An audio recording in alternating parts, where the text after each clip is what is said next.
We are the knights that see me. Third stream. Cutting everything.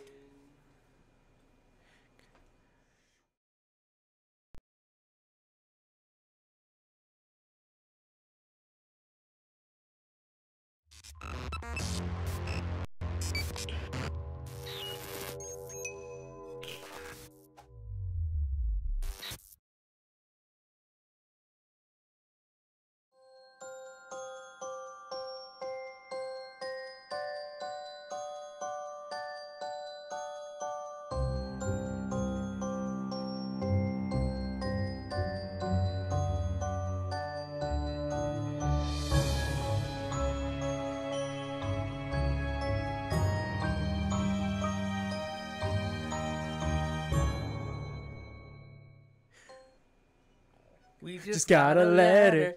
We just got a letter. We just got a letter. And it's jury duty. God damn it. And welcome everyone to Filmplay. My name's Justin, And I'm Todd. and we're going to talk about shit. Absolute bottom of the barrel shit. We're talking about independent movies today. Oh, I thought we were talking about toilets. Toilets and movies. I thought that they were kind of the same thing. Because every independent movie has a toilet. So does Captain Underpants, but Captain Underpants isn't a toilet. But there's a... And Captain Underpants not only just has a toilet, has a giant robotic toilet that kills people. That is true. Or Codename Kids Next Door, which is all independent, if you think about it. And they have the toiletator. Like, Yeah, but we're going to be talking about indie films, not actual shit. I thought they were kind of just one and the same. Well, do they eat at Taco Bell? That's good points. I mean, most independent filmmakers, I think, would. Most of them are pretty broke. True. You. Us, them behind the camera. No, they're doing pretty well. They are. But they're still independent filmmakers. You guys eat, bet you guys eat a lot of Taco Bell, don't you? Do you eat a lot of Taco Bell? Do you eat Taco Bell, Dan? Liar. Lies. Okay, then. And he's full of shit. All right. Just like independent filmmakers. But let's actually talk about today in independent films. So, Todd, what's your overall thought on independent movies? They're great. I think that's the best way. It helps moves the industry forward, in my opinion. It really does, because without independent movies, we can't really see exactly what's, what exactly the zeitgeist is anymore. Like, if you think about it, whatever becomes popular in indie nowadays usually becomes popular in the larger theatrical releases and blockbusters, because, well, that's what people really want to see. Yeah. And I mean, you got to start somewhere. You do. Like, I mean, all the greats: Spielberg, Kubrick, Tarantino, Rodriguez. I love how you give me that smile. I don't give it a smile. No, this is a side. No, this is more like a sideways glance, motherfucker. Like he brought up him. Why did he bring up him? Yeah, why'd you bring up him? Machete. In space, which is an actual thing, according to you, 5 minutes ago. Yep, it's in the works. It's gonna be made. Why is this being made? Why is this being made? I also didn't know it was set in the same universe as the Spy Kids movies. What the hell? It's Rodriguez, man. This is true. He's the only director that I know can make a decent children's movie, then come back and hit you hard with Machete, or Till Dusk Till Dawn, Or Spy Kids 4. in 3D. Did anybody watch Spy Kids 4? I didn't, and I actually liked the Spy Kids movie, and I actively avoided that one. I didn't like the Spy Kids movies. You don't like the Spy Kids movies? I think I was a little bit too old when that movie came out. You're like just on the outside of the... Yeah, and I really thought it was going to be kids are spies. I didn't feel like that's what I got. I thought I just got like a silly children's adventure. I have to agree with you on that. Because it's like, we're going to stop the evil TV tycoon from brainwashing everybody. Comic books. Whatever. Okay, but... Shit would make a great comic book, let's be real. That would make a good comic book. But we're not here to talk about comic books. We're here to talk about independent movies. My personal opinion, independent movies are very hit and miss. Oh yeah.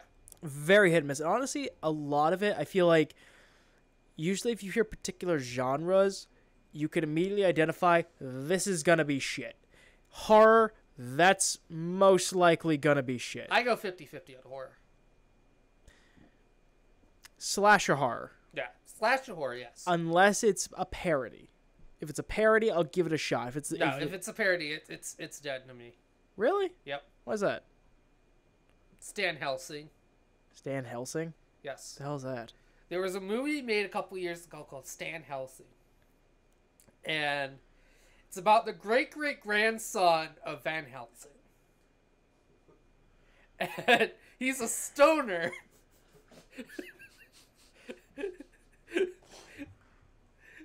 And he fights vampires. This is far from the weirdest thing you've ever told me. This is more just stupid as opposed to absolutely like ridiculous. Like Jesus Christ Vampire Hunter. Yeah, that kind of takes it. That's up there. That's up there. Or The Dragon Lives Again. See, wait a minute. Jesus Christ Vampire Hunter. That's an independent movie. It is an independent movie. And that's a great horror movie. Fuck you.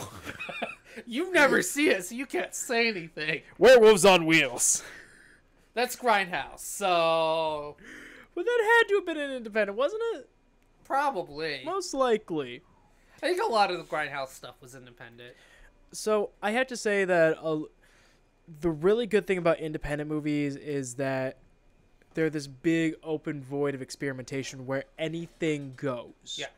And experimentation is the key, I believe, in independent movies. Because in good you can do movies in anything. general. But I mean, you can't experiment in a Marvel movie. Right.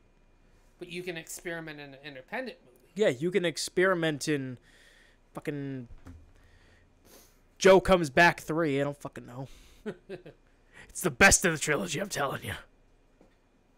You can experiment in Angelica. Jesus Christ. And you can fuck a giant germ person. Okay, let's talk about Angelica for a quick second. When we saw this movie last year, I remember I was sitting there watching it and just thinking, this is one of the worst pieces of shit I've ever seen in our lives. At least me. I don't know about you. You seem like it. So, I could barely tell you what the fuck this movie is about. Because it follows a lot of the same cliche beats that I fucking hate in most independent movies. In that it's, well, first off, fucking period pieces. And what I mean by period pieces is fucking British accents. Well, not necessarily British accents, but we're going to talk about British accents here. It really pissed me off. But I think it was the fact that it was in the Victorian age that pissed us off. Yeah, because that's a big cliche in independent movies. Yeah. Everybody wants to say like we're gonna be in Victoria, England. By the way, I don't know how the hell people keep finding the money to do sets and costumes like that. Kudos. Because Doing that's a the lot of money. sets, it's probably pretty cheap. Really? If you go to England, because you could find an old town. That's true. But what if you live here in America? You go to a little town that has like a real replica of a small town. I feel like if you're an independent filmmaker in America, you go to a small town, that's immediate grounds for thriller or horror. It's just isolation. I think that's the immediate thought process there. Back to Angelica. Another thing is what was with all the gratuitous sex scenes? Like the guy sitting in the window with the moonlight perfectly coming in at him as he's sitting there jerking off. The fuck was that? He's horny. What more do you want? Like, why is everybody in independent movies so fucking horny? Because being independent makes you horny. Or apparently just everybody wants to make a porn. Yeah. Should we talk about porn? Porns are technically all independent. Super Hornio Brothers. No? No. No. They made a sequel. Of course they did. We can talk about the E.T. porn now. Let's get away from this. But there were all these like gratuitous sex scenes. I've noticed that again a lot in independent movies, in that how they, for some reason, just love using sex scenes because they think it's edgy and it's cool and they think it's sexy and all. It's like you don't have to have scenes where women get blatantly raped for 5 minutes, or in the case of a Serbian film where babies get raped, I swear to God, I will never watch that movie for that fucking sole reason. I refuse. I was gonna say, unless they get raped by a tree. Sam Raimi style. If it's a baby, no. If it's a child, I'm no. talking about women in general. Yeah, what the fuck? Or guys, or whatever. No Exactly. babies, yeah. What? Like, what is just with just rape in general?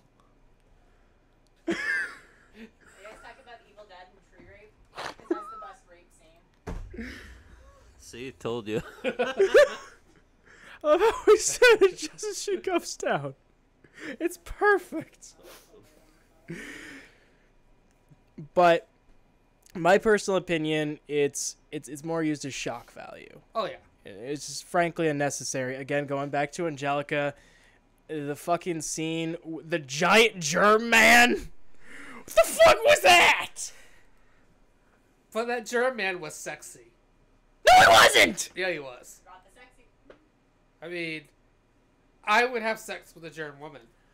Would you? Yes. Would you really? I still want to know, like, was that all in her head, or was she actually up against the wall, like, just fucking herself? I would think she was actually fucking a German man. But all things considered, like, they even show, like, the German man at the end was, like, what was it? Like, she, like, stabs the German man, all of a sudden, like, melts away into her husband. That movie was just so fucking stupid. Just so fucking stupid. See, you have to think of it this way. Okay? About the German man. Okay?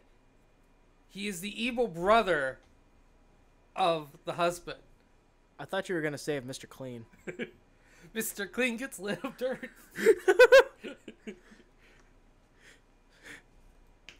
But he attracts all the dirty women. Just to clean them. Food fight. Yeah, let's talk about Food Fight. Talk about independent animated movies. Yeah, they are seriously hit or miss, because they either have a lot of creative imagery in it, or they're fucking food fight. I hate independent animated movies. I know that sounds so weird for me to say that. But here's my problem with them. If it's 2D animation, cool. I'm okay with that. I agree with that. 3D animation is where I have a problem. Because I feel like anyone can make a 3D animated movie. And usually it's this blocked heads and blocked shoulders, and it's usually a rip-off of something else. So basically, it's a Rob Liefeld creation. Yes, but worse. Nothing can be worse. Yeah. Another point to that is I feel like not just 2D animated short films Are brilliant. Yeah, like I fucking love The Man in the Woods. There's a Man in the Woods. I think, have you ever seen that one? Yes. And it's like all done in rhyme. I thought that was amazing. Like just the general overarching story of it and how it leads back from this guy who was once a teacher who got, forced out of his job by this little shithead student, and then he comes back and he basically kills the student. Supposedly. You can't show child murder. You can show freaking rape in movies, but you can't apparently show child murder. My favorite animated short. I don't know what it's called. I forgot who made it. But it's just about a balloon beating up little kids. It was the greatest thing I ever seen in my entire life.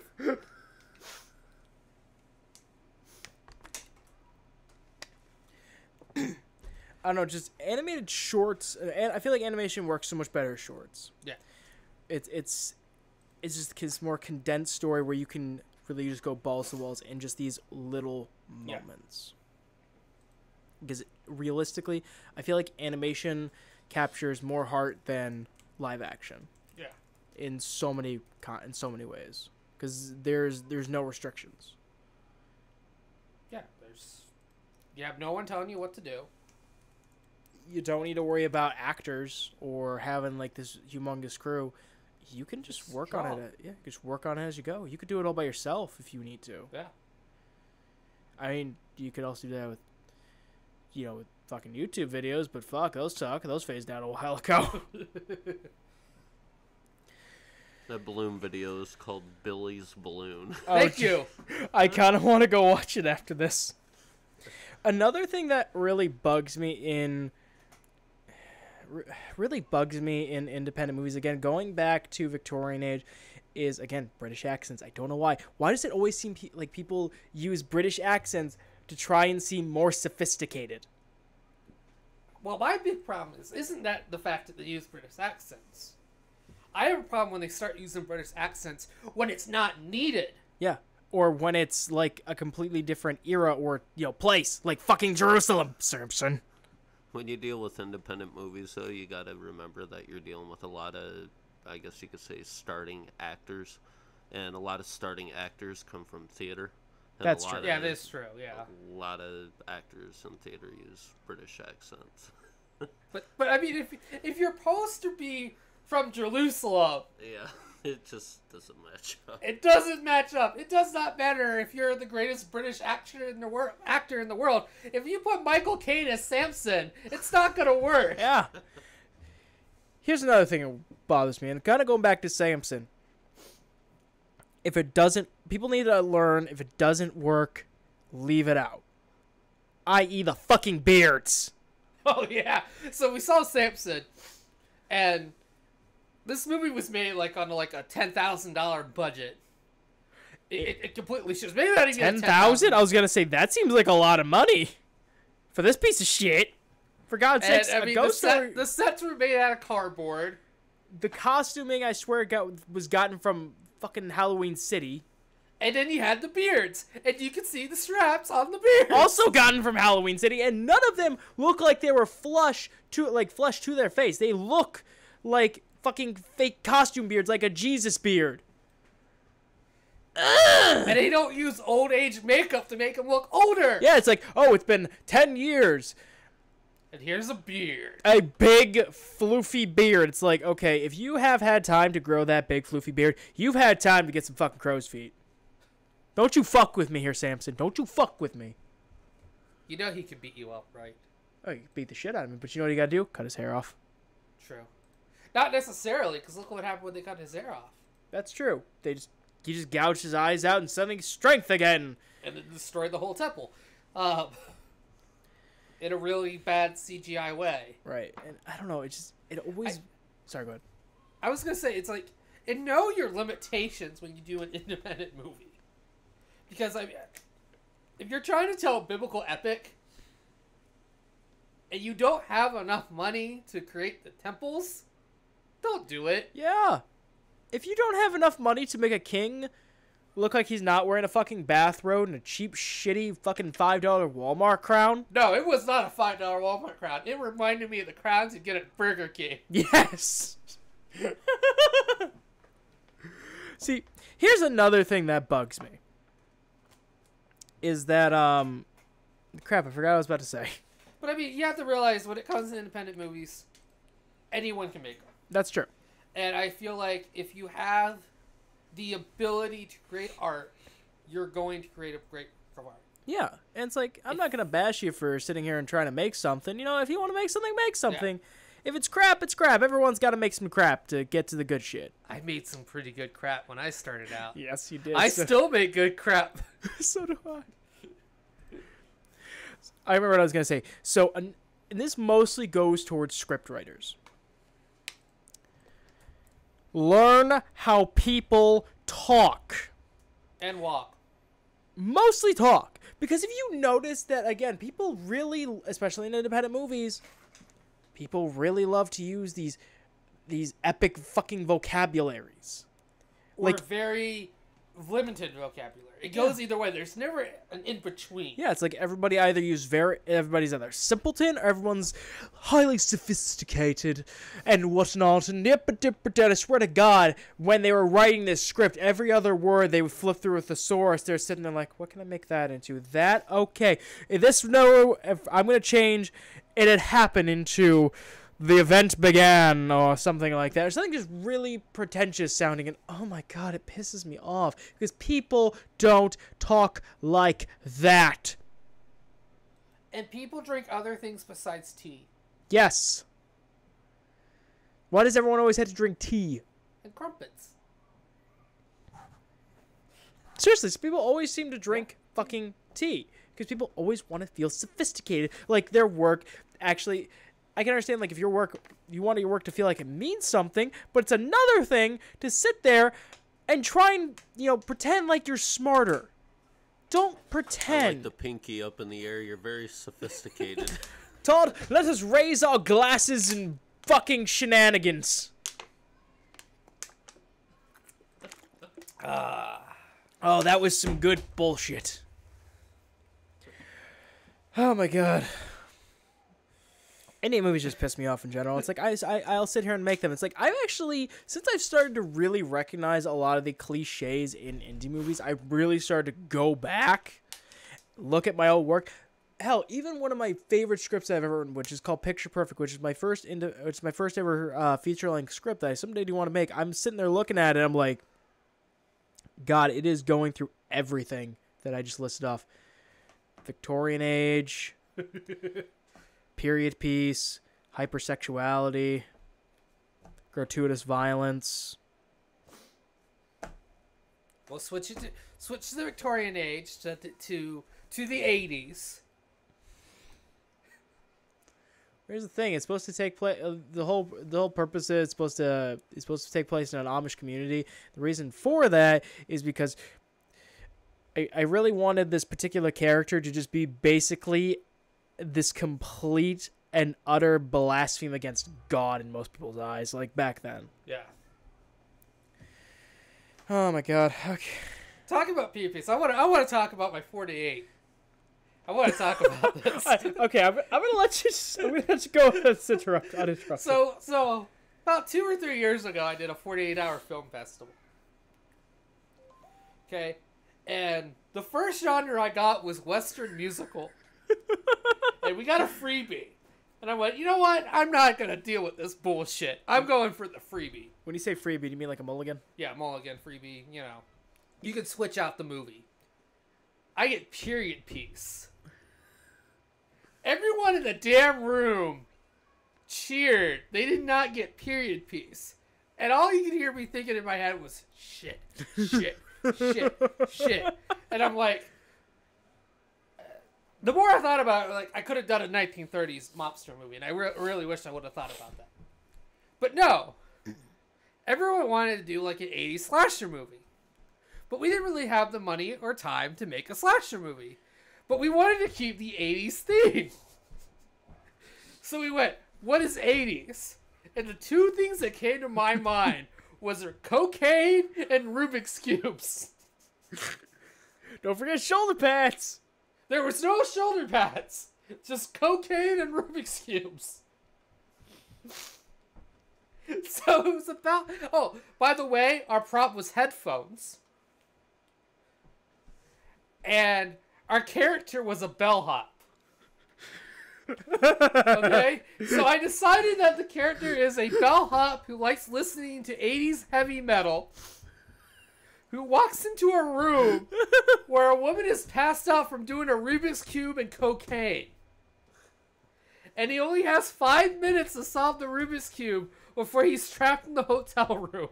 What? Makes no sense. Like, on any level, this makes no sense. And I watched this thing. It makes no sense. At least our 48 from this past year wasn't bad. Well, let me tell you something. Well, what was the title of my 48? Life is a montage and it doesn't make sense. So I knew it didn't make sense.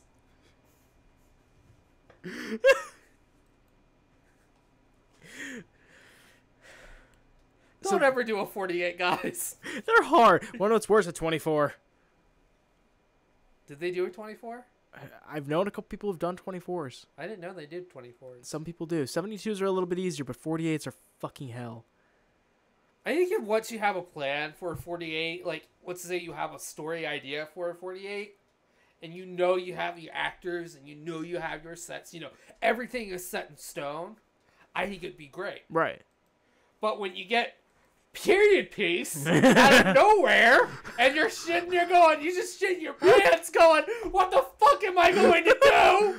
Do you wish you were stuck with the Western musical? Kinda!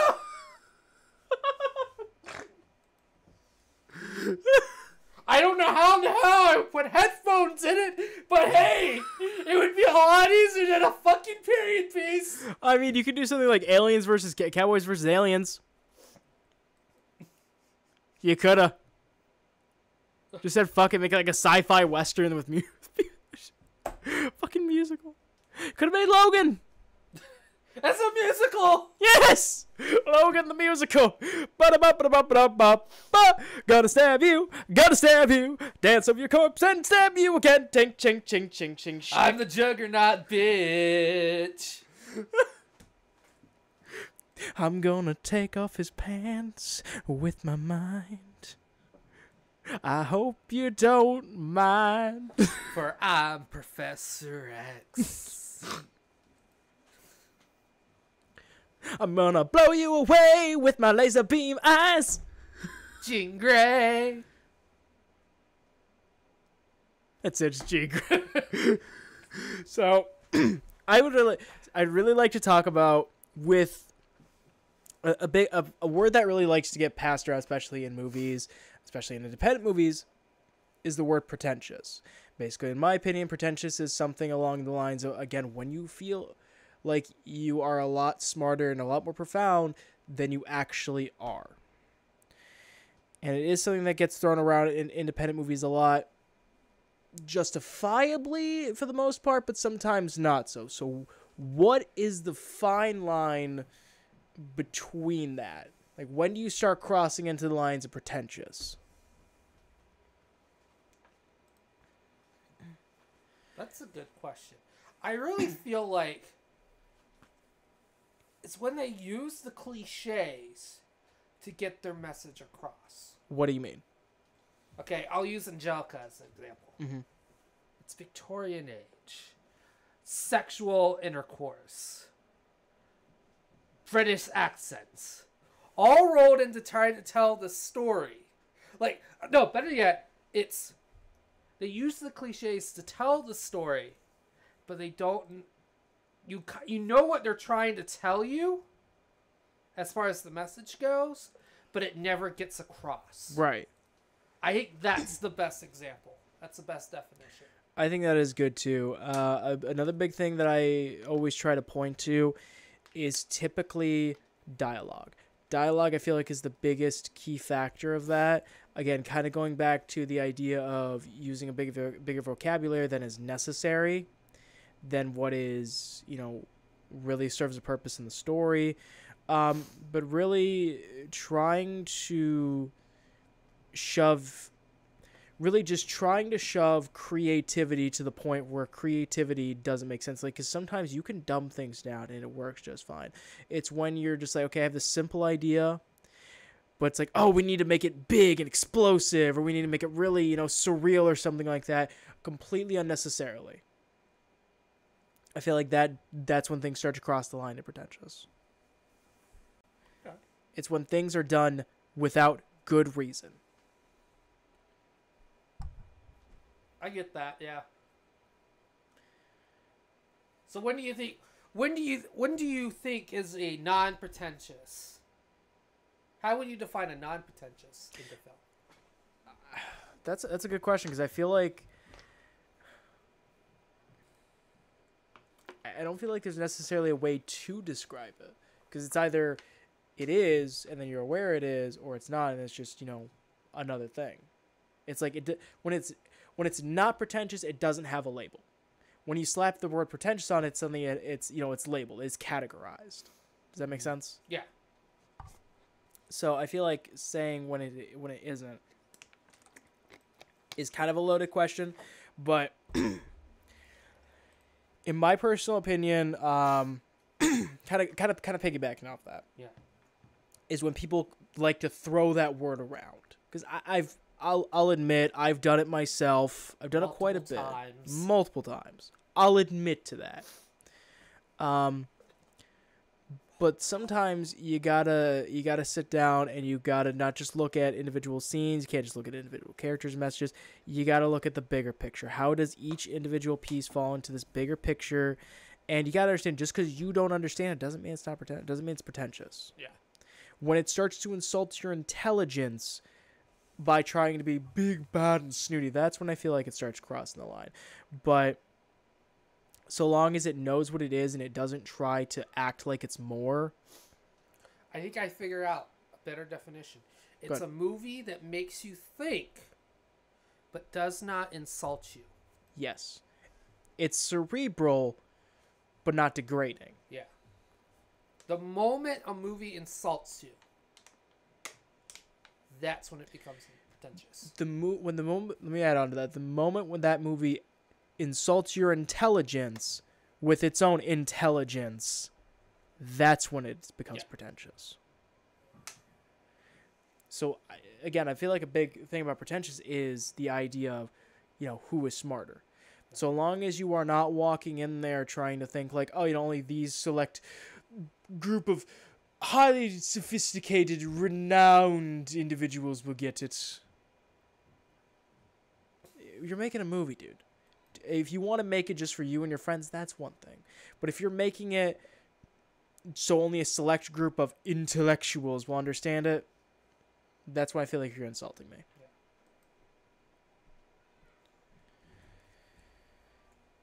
So let's move on to our favorite genres, I'd say. Which I don't want to immediately move into like what's our favorite independent movies, because I feel like talking about. Well, we're gonna get to that. Right, we're gonna get to that, but. And Justin's probably gonna hate me for it. I still don't know what the fuck it is.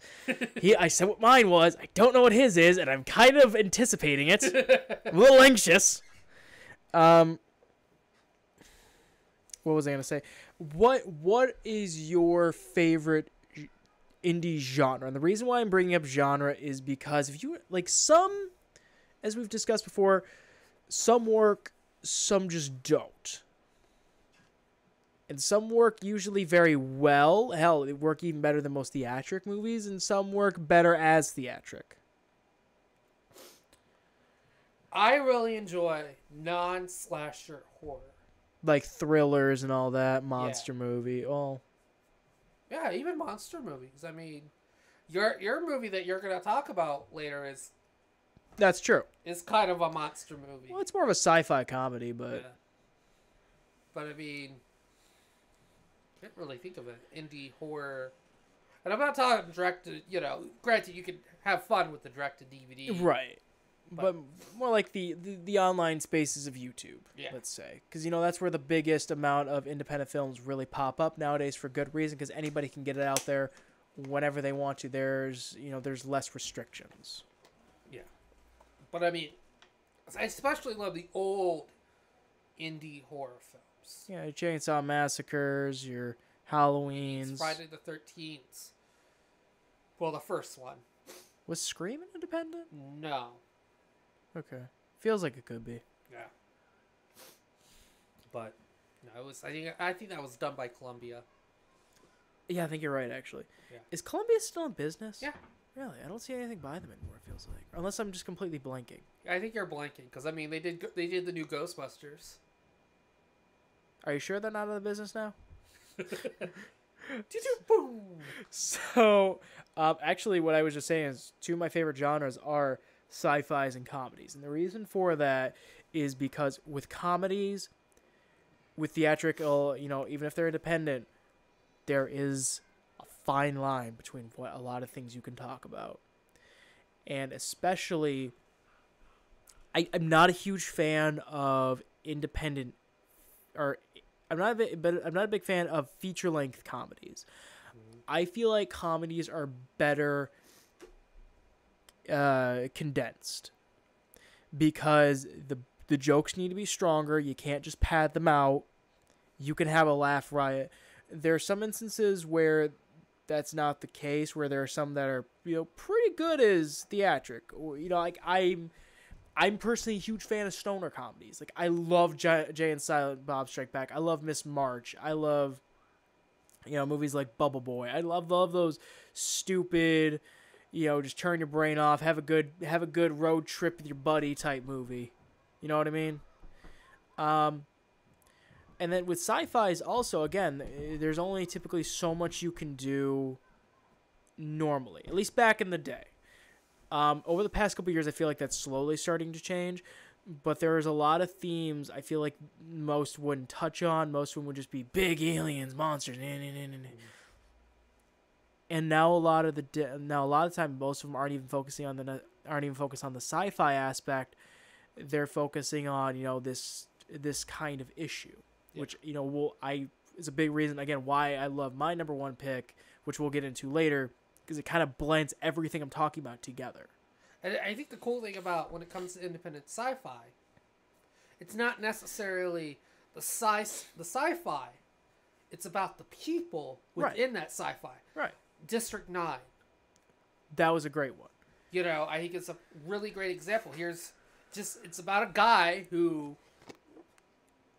meets up with the aliens and slowly becomes one. And I think the cool thing about sci-fi indie too is that's where the experimentation comes in. Yes. Because if you change a certain color, it's now a different world. Oh, yeah. And you can do that in cheap, or the design of the aliens. You can make it design of whatever is really in your mind and really creative. The best indie though is sci-fi comedies. Spaceballs. Well, that's not indie. Is it? Nope. Oh, there's a lot of movies I keep thinking are indie or not indie. Then I find out that they're opposite. I'm like, yeah, fuck? That's that's a fine line. Yeah. Like, what is considered indie and what is not considered indie? Because I'm going to use The Shape of Water as an example. Is The Shape of Water an indie film? No. I feel like the biggest thing that dictates if it's an indie film is, well, one, is there a studio backing you at all? Yeah. No? Independent film right there. Yeah. 2, is this a big, or even if like a moderately sized budget, or not even budget, but like a moderately sized studio, like A24, as many movies as they're putting out nowadays, I still feel like are still technically independent movies. And the reason why is because these movies are not, they're not being created by the company. People are just saying, hey, I've got this idea. I'm going to make it. Will you put it in theaters for me? And they say yes. Like, will you produce this for me? They say yes. So really, I feel like when it becomes not indie is the second when you really start to get studio control involved. So the moment there is studio control, it's no longer indie. Yes.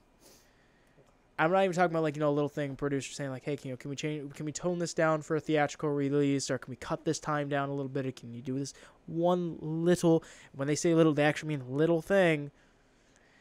But as soon as, you start getting into movies like, Fantastic Four, Fan-4-Stick, in terms of like studio control, once you start getting on that level, hell yeah, that's I feel like that's an independent movie, or that's an independent movie stripped away. Of course, Fantastic Four, far from an independent movie. But it's when you start getting into those realms, because people will go up and take their ideas and they'll pitch them to these bigger companies, and or even these smaller companies, and all of a sudden they start getting everything gets shuffled around. The original vision is lost. So I feel like independent movies are all in the hands of the creators. Okay. But here's my thing. That definition doesn't really work very well. How so? Shape of Water. You're going to sit there and tell me that a studio came in there and been like, we're okay with you having that woman fuck that fish. I mean, But another thing is, I feel like once you get a certain sized company, I feel like once you cross a certain threshold of budget and of what do you call it? Once you hit a certain threshold of budget and studio level, like Fox Searchlight, that's when it, it's a blurry line, but the line I feel like was definitely crossed with Shape of Water. You know what I mean? Yeah. I just wanted to bring that up. Oh no, that's a good point. That's a very good point. I still want to know that production meeting. Like, you went up to the executive and be like, so I want to make a movie about a woman wanting to fuck a fish. Have you ever seen Screen Rant, How It Happened? Or Pitch Meeting? No. And so basically, it's this little series that a channel called Screen Rant does, and they basically, it's the same guy, but he plays two different characters. Basically, the person who's pitching and the producer. And he just sits there and he tries to like comedically figure out like, how did this movie go about in the pitch meeting room? I really want to see that with The Shape of Water. I really hope they do it. I That's still hilarious. think The Shape of Water was Del Toro's idea for a Creature from the Black Lagoon movie, and Universal's like, no, that's stupid. That sounds as bad as Tom Cruise as the Mummy. And then someone's like, wait a minute, that's a brilliant idea. Tom Cruise is the mummy or the woman fucking the fish? Tom Cruise being the Mummy. And there was another guy in the background that just pulled Guillermo del Toro aside and just said, I think your idea is good, buddy. Let's go make this. We know what he's looking. Yeah, pretty much. Who do you want in it? Sally Hawkins. The girl from Paddington? Yes, the girl from Paddington. Brilliant! The director walks up and just says, I love this idea. I know we're making a sequel right now. So I'm going to do you a favor, Del Toro. I'm going to put a scene homaging it where she falls in the water. She luckily looks at Paddington. And then like he was about to make it and set it for like a fucking spring release. And he's like, hey, we're actually done early. Let's push this. Oh, wait, it's right next to Shape of Water now. Hey, Del Toro, do it. Do it.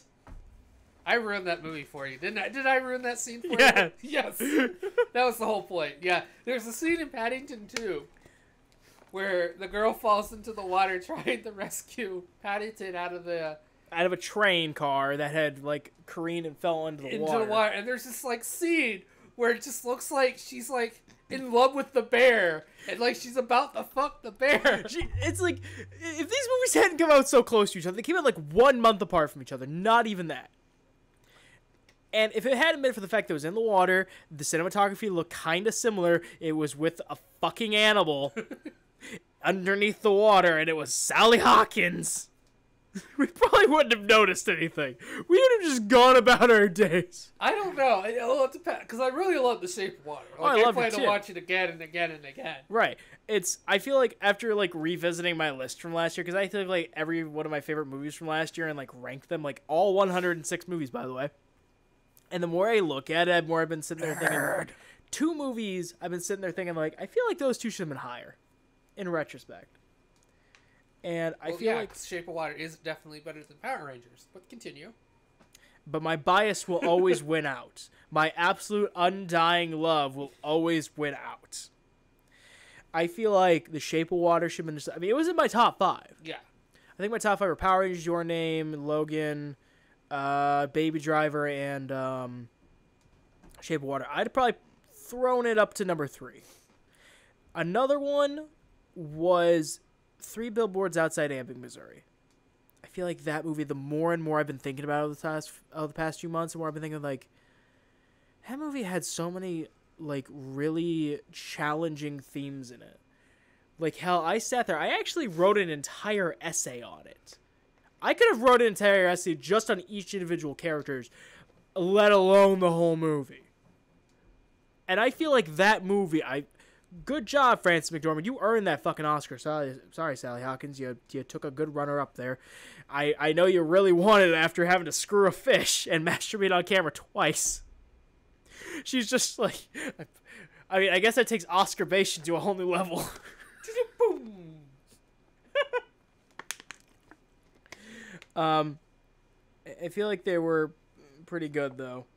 All right, well, we're almost at our hour part, so let's talk about our favorite indie films. I'm gonna let you go first. I fucking hate you. So, mine is the 2017 movie. Happily, because 2017 was a great year for movies. It starred Anne Hathaway and Jason Sudeikis. The movie was called Colossal.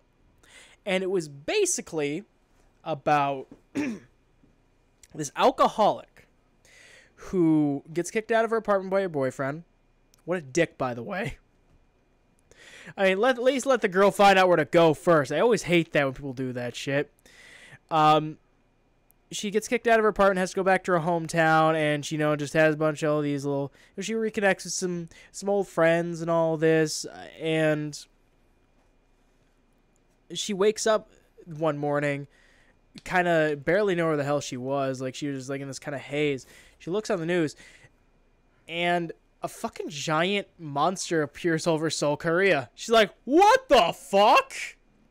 And the part that really catches her attention, because throughout the movie, she has this little tick. A little tick is she scratches this very particular part on top of her head, like this. And then at a random point, she happened to notice this. The monster goes, she's like, wait, what the fuck?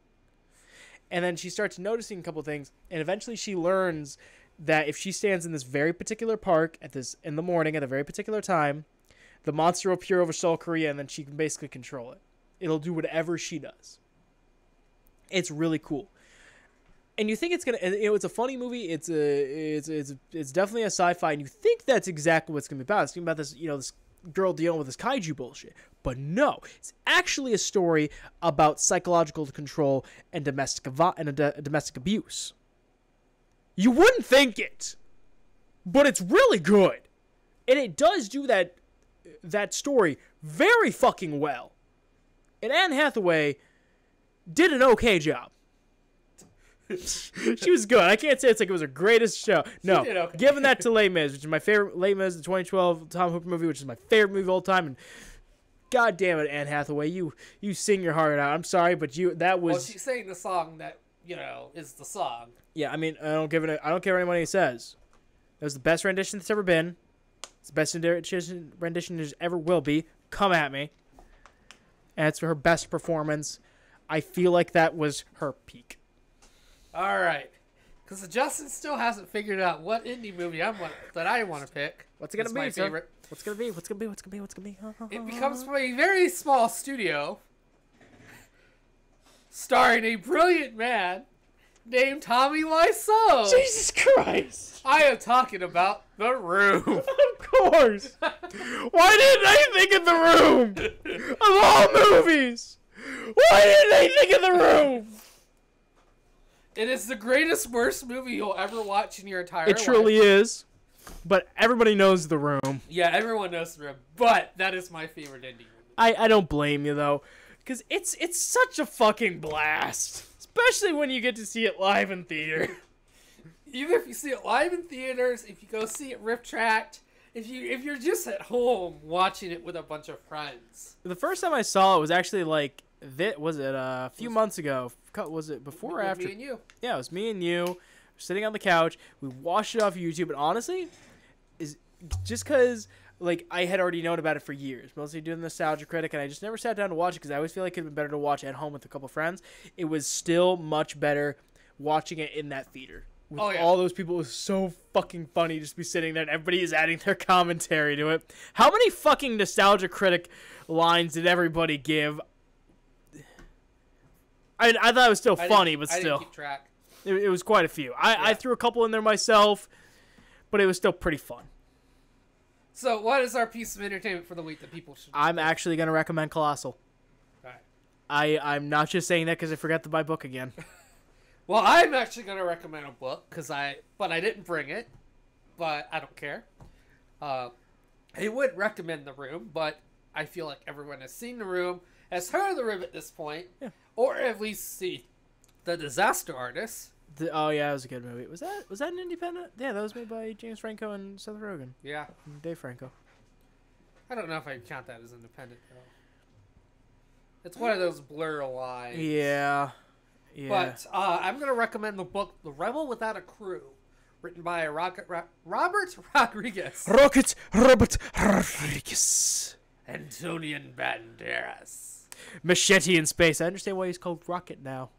I'm a rocket man in space. But it's Robert Rodriguez in his routine making a particular movie and what you should be doing if you want to make your own independent movie. I feel like with the use of YouTube nowadays, I feel like But it's Rodriguez. that's true. I think that's I always recommend Rebel Without a Crew and make your own goddamn movie by Trauma Films. Because at the end of the day, it's you can watch YouTube videos about how to make a movie and all like that. But to have someone like Rodriguez say, you know, you don't need to go to school. You don't need to have the best equipment. You don't need this. It's not telling you how he made the movie. It's telling me just get off your ass He's and giving do you it. guidance. Which I do feel like there are YouTube channels out there nowadays that do that quite well. Namely Film Riot, which is, I think Ryan Connolly is honestly one of my inspirations for doing films today, especially independent films. Which, by the way, fuck it, you know, change it from Colossal. Still recommend watching Colossal. Just check out Film Riot short films. Check out UFO, yeah, fucking Proximity, Tell. There's a lot of good ones. They're coming out with a couple more very shortly. We just need to start making some indie movies. Hmm. We need to start making some indie movies. I actually have one planned. I was going to talk to you about that after the show. So, Todd, should we wrap up there for tonight?